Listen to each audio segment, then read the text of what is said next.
There's a lie that has ruined more men than any war in history. It's a lie you were probably told by your parents, by movies, by every song on the radio. And it's the lie that a woman will love you for your essence, for your soul, for your kindness, your gentle heart, the real you hidden deep inside.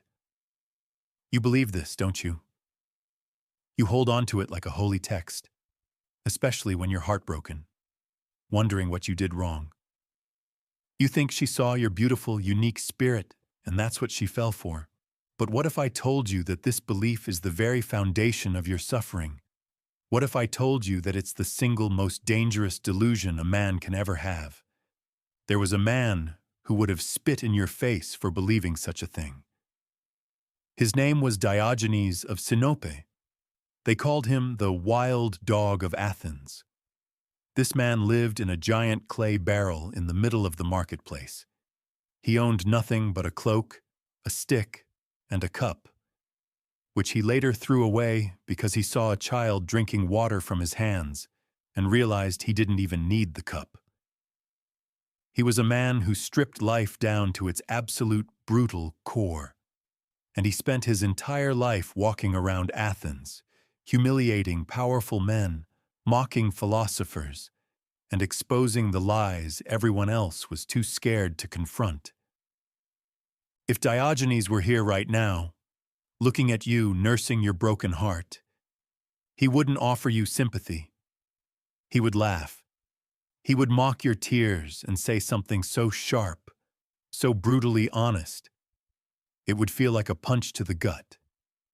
He would look you dead in the eye and say, "Women do not value men. They value utility." Let that sentence sink in. Don't brush it off. Don't get defensive. Just let it land. They value utility. What does that mean? It means they don't value you, your thoughts, your dreams, your secret kindnesses.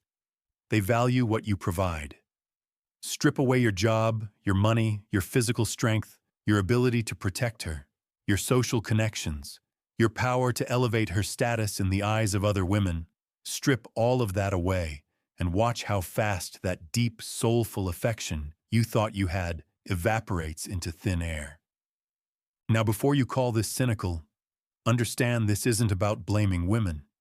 This is about understanding the fundamental laws of nature, of survival. Diogenes once said, "Why not whip the teacher when the pupil misbehaves?" His point was savage and brilliant. We always punish the wrong person. And you, my friend, are guilty of blaming women for using you when the real culprit is your own blindness. You're the one who taught them how to treat you. You allowed yourself to be useful, so she used you. You presented yourself as a servant, desperate for her approval, so she treated you like one. You can't blame a lion for hunting. You can only blame the gazelle for walking into its cage. You can't blame her nature. You have to blame your willing submission to it. Diogenes understood that real power isn't about what you have. It's about what you can refuse. It's about what nobody can take from you. The most famous story about him perfectly explains this. One day, Alexander the Great, the emperor who had conquered most of the known world, a man who commanded legions and brought kings to their knees, came to see Diogenes. Alexander stood before this homeless man in a barrel, surrounded by his powerful generals, and offered him anything he wanted. Anything. Riches, palaces, armies, women, anything his heart desired. Alexander, the master of the world, stood there, casting a shadow over Diogenes, who was trying to enjoy the morning sun. Diogenes didn't even stand up. He just looked up at the most powerful man on earth and said, "Stand out of my sunlight." That moment is everything. That's the entire lesson. In that single sentence, Diogenes revealed the secret to all power. A man who cannot be bought, who cannot be used, who does not bend his knee even for the promises of an emperor, becomes untouchable. Alexander had the entire world, but in front of Diogenes, he was just a nuisance blocking the sun. And what's truly incredible is that Alexander wasn't even angry. He was stunned. He turned to his generals, who were laughing at this disrespectful beggar, and said, "Truly, if I were not Alexander, I would wish to be Diogenes." Even the king recognized the king. Now flip that situation around. Ask yourself, what happens when you're the one who is desperate? Desperate to be chosen, desperate to be validated, desperate for her to love you. You become the shadow, not the sun. You are the one who is constantly being moved, not the mover. She doesn't look at you with admiration. She looks at you with a kind of tolerant pity. She tolerates you because she can extract what she needs from you: attention, resources, validation, and the moment she no longer needs it or finds a better source, you will vanish from her world without a trace. Like a shadow when the sun sets. This isn't personal cruelty. It's the cold, hard logic of reality. You are not respected for the depth of your feelings, but for the strength of your backbone. A man who can't walk away, who can't say no, who can't demand his own sunlight, is not a man in her eyes. He's an instrument, a tool. And every tool, no matter how useful or polished, is eventually replaced when it gets dull or a better one comes along.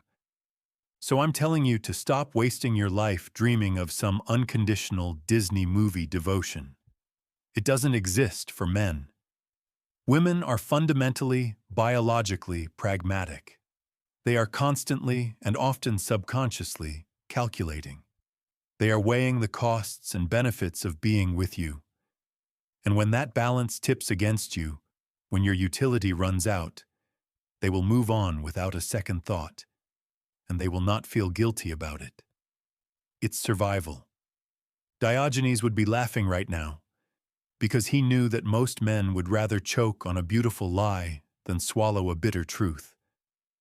But you're here, listening to this. And if you don't let this truth sink into your bones, you will spend the rest of your life as prey. You have been systematically trained since you were a boy to serve, to sacrifice, to put yourself last. Your parents told you to be a nice boy. Society told you to be gentle and accommodating. The women you loved told you to give more, do more, be more, always for them. And you obeyed. You obeyed because you believed your devotion would be rewarded with unbreakable loyalty. But what did you get instead? Indifference, disrespect, betrayal, abandonment. You want to know why?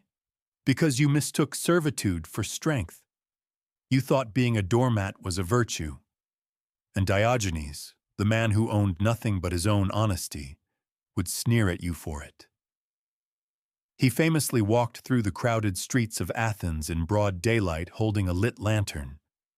When people asked him what he was doing, he'd reply, "I am looking for an honest man." He never found one. And if he carried that lantern through our cities today, he would never find a man who hasn't been reduced to a beggar, a supplicant, pleading for a woman's approval. He would look at you with your anxious texts and desperate gestures, and he would tell you the truth. You are not a man.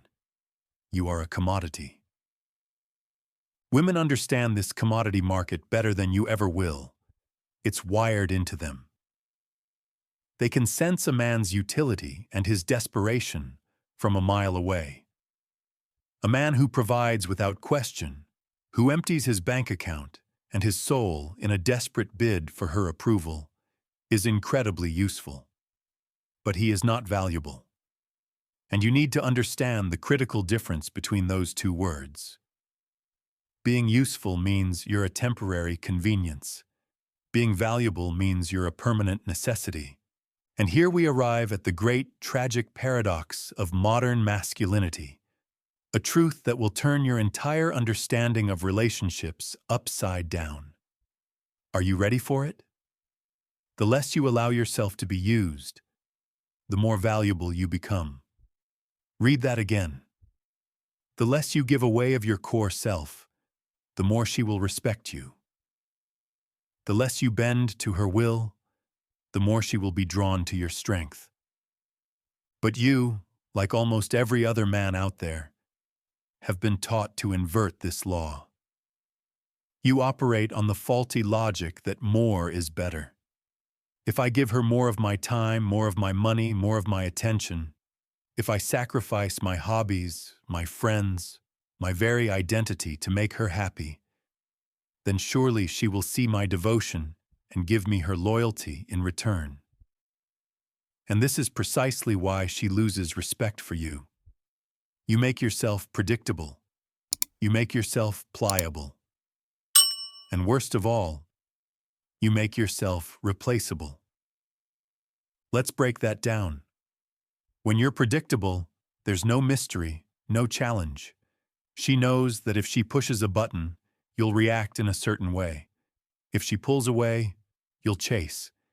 If she makes a demand, you'll comply. You become a boring, solved equation. Humans, and especially women, are drawn to challenge and a little bit of uncertainty. When she knows she has you completely figured out and wrapped around her finger, the thrill is gone. The respect is gone. When you're pliable, you're a man with no backbone. You bend and fold at the slightest sign of her disapproval. You change your opinions to match hers. You cancel your plans to suit hers. You apologize for things that aren't your fault just to keep the peace. In her mind, a man who doesn't stand for anything can't be relied on to stand for her when it really matters.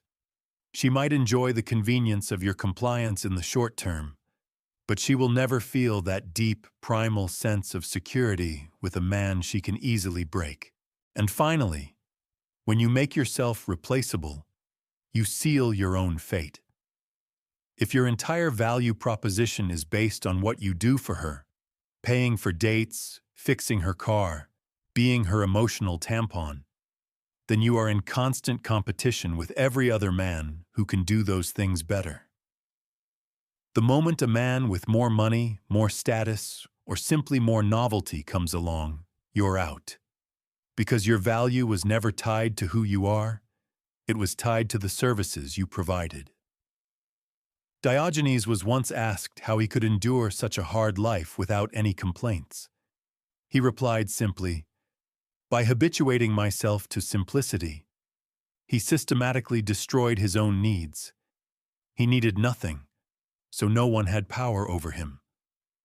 Because he needed nothing, he could not be used. That is the ultimate posture of masculine power. Now look at yourself. You need her. You need her good morning texts.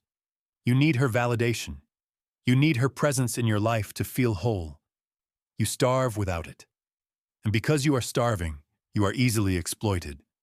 Your neediness is a bright, flashing sign above your head that says, "Resource available here. Take what you want." Listen to me carefully. Every man who fears losing a woman is already owned by her. She knows it.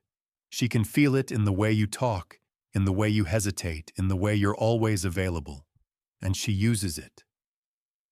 Because in her mind, if you cannot stand on your own 2 feet without her, then you were never truly standing at all. You were just leaning on her, and that makes you a burden, not a partner. Diogenes was called the dog as an insult. People mocked him because he lived shamelessly in public. He rejected their customs, their manners, their quiet desperation. But he took that insult and turned it into his brand, his armor, his source of power. He embraced it. He showed the world that true dignity doesn't come from getting other people's approval. It comes from radical independence. And until you learn that same lesson, you will always be on your knees before someone who sees you as nothing more than a means to an end. So listen. Women will never, ever truly value the man who bends for them. They will smile. They will say thank you. They will accept your gifts and sacrifices. They will use you until you are a hollowed-out shell. But they will never respect you. Respect is not given. It is earned. And it is earned through resistance, not obedience. Until you master that brutal truth, you will continue to be consumed like a piece of bread at a feast, enjoyed for a moment, and then discarded and forgotten when the hunger is gone. Every single woman you meet is testing you. It's not a conscious, evil plan. It's a deeply ingrained biological instinct. Her nature demands that she knows what you're made of. She will push your boundaries. She will create drama. She will test your resolve to see where you bend, where you crack, and ultimately, where you break. She needs to know if she's with a rock or with sand.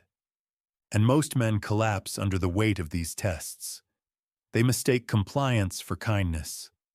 They think that by saying yes over and over again, they are proving their love and will be rewarded with loyalty. But the exact opposite is true. Every time you bend, you fail the test. Every time you give in when you shouldn't, she loses another drop of respect for you. Every time you sacrifice your own principles for her approval, you are communicating to her on a primal level that you are weak. And women are not biologically attracted to weakness. They are repulsed by it. Diogenes understood this before psychology ever existed. When someone asked him what he thought was the most beautiful thing in the world, he didn't say love, or art, or nature. He answered, freedom of speech. But he meant something deeper. He meant freedom, period. Freedom from needing wealth. Freedom from bowing to social customs. Freedom from being dependent on the approval of others. And by living in that absolute freedom, he made himself untouchable. No woman could use him because he refused to need anything she could offer. He openly mocked men who chained themselves to wives, to reputations, to fancy houses, and to material possessions. To him, they weren't successful citizens. They were just well-dressed slaves.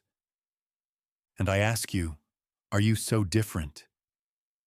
Look at your own behavior, begging for her attention through texts, anxiously checking to see if she's seen your message, your mood for the entire day being dictated by whether or not she smiles at you. You call it love. Diogenes would call it slavery. Understand this. Women do not respect obedience. They exploit it. They respect resistance. They value the man who sets boundaries so sharp they draw blood if crossed. They might complain. They might call you selfish. They might accuse you of being cruel. But deep down, in the part of their brain that they don't control, the part that runs on pure survival instinct, they know the truth. The man who cannot be used is the only man worth keeping. Every other man is just a resource, a wallet, a therapist, a chauffeur, a temporary distraction. This is the law that Diogenes exposed with his entire life. Society meticulously builds you into a servant. Women, through their nature, confirm your role by exploiting it. And you willingly cooperate in your own enslavement because you are terrified of one thing above all else: being alone. Loneliness. That is the ultimate weapon she holds over your head. You fear it more than you fear public humiliation, more than you fear failure, maybe even more than you fear death itself. You would rather be in a relationship where you are drained, disrespected, and despised than have to sit in the silence of your own company. And because you fear solitude, you will chain yourself to the first woman who offers you temporary relief from it. Women know this. They sense your desperation like sharks smell blood in the water. They can see that your identity is a hollow shell that you need them to fill. And so they take what they need: validation, resources, a stable presence. And when they've had their fill, they leave you even emptier than you were before. Diogenes would have laughed hysterically at this weakness. He embraced solitude not as a punishment, but as the ultimate source of power. He lived in a barrel and slept on the street, yet he declared himself freer than any king. When people mocked him for his poverty, he would shoot back, "If I lack possessions, then you lack freedom." He turned loneliness into an impenetrable fortress. He proved that a man who can sit with himself, by himself, without trembling, is an unbreakable man. Why? Because you cannot manipulate him with the threat of abandonment.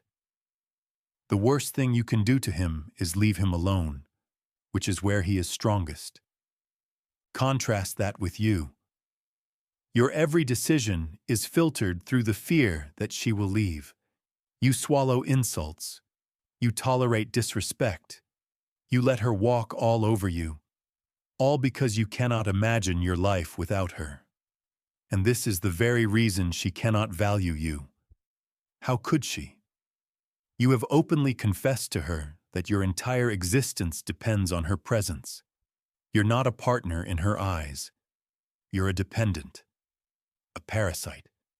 And dependents are always used and eventually discarded. Remember this: solitude is not the absence of love. It is the proof of strength. Only when you can face the silence and find peace in it, only then will you command true respect. And only then will a woman value you not as a tool she can use, but as a man she cannot break. This leads us to the one quality that made Diogenes completely untouchable. The one weapon in his arsenal that was sharper and more terrifying than any sword: shamelessness.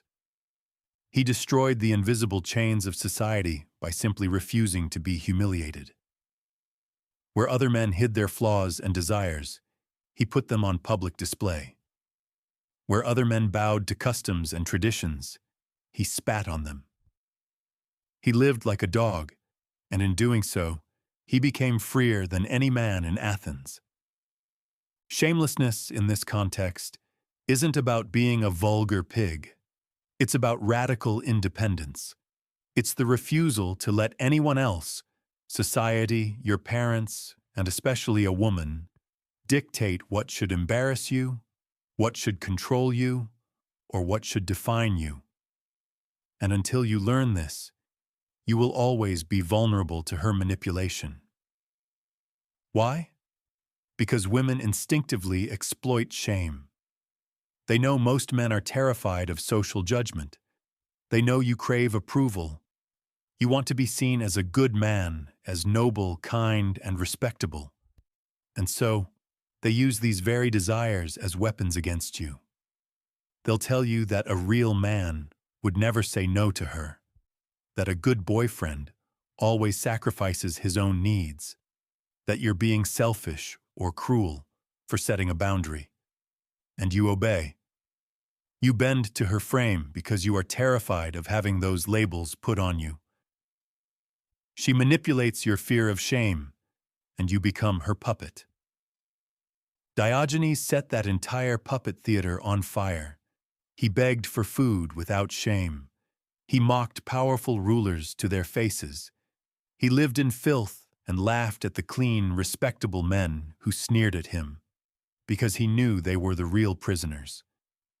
He proved that a man who owns his own shamelessness cannot be controlled. A woman cannot use a man who does not need her approval. He doesn't tremble at her judgment. He doesn't crumble when she withholds her affection.